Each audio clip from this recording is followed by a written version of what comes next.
হলো সেই মুসলমান হচ্ছে উত্তম, যে মুসলমানের থেকে আর একটা মুসলমান কখনো ক্ষতিগ্রস্ত হয় না।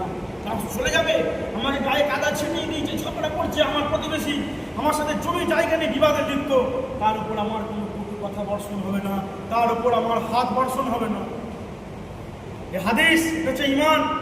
হতে পারে প্রতিবেশী প্রচন্ড খারাপ, প্রচন্ড গালিগালাজ করে, কিন্তু ভিতরে যদি হাদিস ঢুকে যায় আমি চুপ হয়ে যাব। কারণ পরিষ্কার আল্লাহর নবীর হাদিস, কারোর দ্বারা যদি কারো প্রতিবেশী কষ্ট পায়, কারো দ্বারা যদি কারো প্রতিবেশী কষ্ট হয়, সে জান্নাতে প্রবেশ করবে না। অর্থাৎ মুসলমানের আখলাককে সব থেকে উৎকৃষ্ট প্রাধান্য দেওয়া হয়েছে, নামাজকে নয়। কিয়ামতের মাঠে যখন আমলের হিসাব চলবে, দাড়ি পাল্লা স্থাপন হয়ে যাবে, আমলের ওজন চলবে, বলছে তার ওজনের পাল্লা সব থেকে ভারী হয়ে যাবে।